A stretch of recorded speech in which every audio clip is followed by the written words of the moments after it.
l'alcool et Ramadan. L'alcool et Ramadan, dans les pays musulmans, c'est assez particulier parce que c'est une sorte d'autorisation donnée aux alcooliques des pays arabo-musulmans pour considérer qu'ils ne sont pas alcooliques. Pourquoi? Parce que la plupart des malades, des patients qui ont une maladie alcoolique, considèrent qu'ils ne l'ont pas à partir du moment où, pendant le mois de Ramadan, ça ne leur pose pas problème plus que ça de ne pas boire. Ce qui est une hérésie, c'est un non-sens absolu parce que à partir du moment où l'Aïd commence à approcher, ils n'attendent qu'une chose, c'est le moment où ils vont aller boire encore une fois.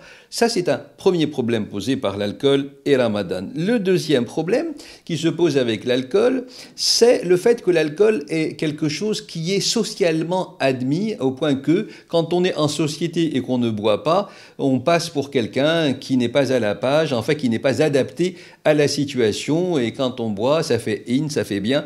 Donc, socialement, l'alcool est beaucoup plus accepté que d'autres produits addictogènes. Donc, c'est en cela que l'addiction à l'alcool est grave, parce qu'on ne se rend pas compte suffisamment de ses conséquences quand on est dedans.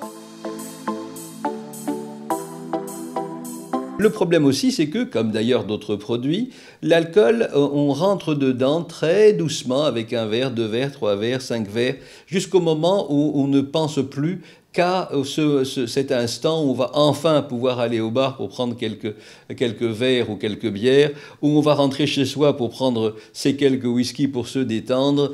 Et encore une fois, la perception de la société de ce mal est tout à fait en inadéquation avec la réalité, elle est tout à fait en opposition totale avec la réalité, parce que l'alcool est un produit qui génère énormément de problèmes. Il faut qu'on s'en rende compte, et pour pouvoir soit gérer sa relation à l'alcool, ce qui est difficile, soit ne pas en prendre du tout, dans la mesure où l'alcool génère lui aussi, c'est une des plus grandes causes de mortalité dans le monde, par bien évidemment les cirrhoses alcooliques, les maladies du foie qui tuent pratiquement à tous les coups, et aussi les maladies cardiovasculaires, les cancers et surtout les maladies du cerveau et des nerfs. L'alcool cause une sorte de démence, la maladie de Korsakoff.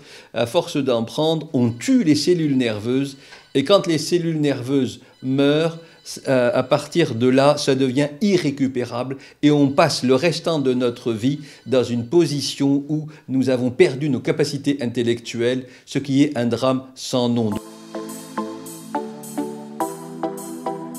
Avant d'en arriver là, avec ou sans Ramadan, pensons à ne pas nous laisser rentrer dans cette problématique, parce que quand on est dedans, pour en sortir, c'est extrêmement compliqué, extrêmement difficile.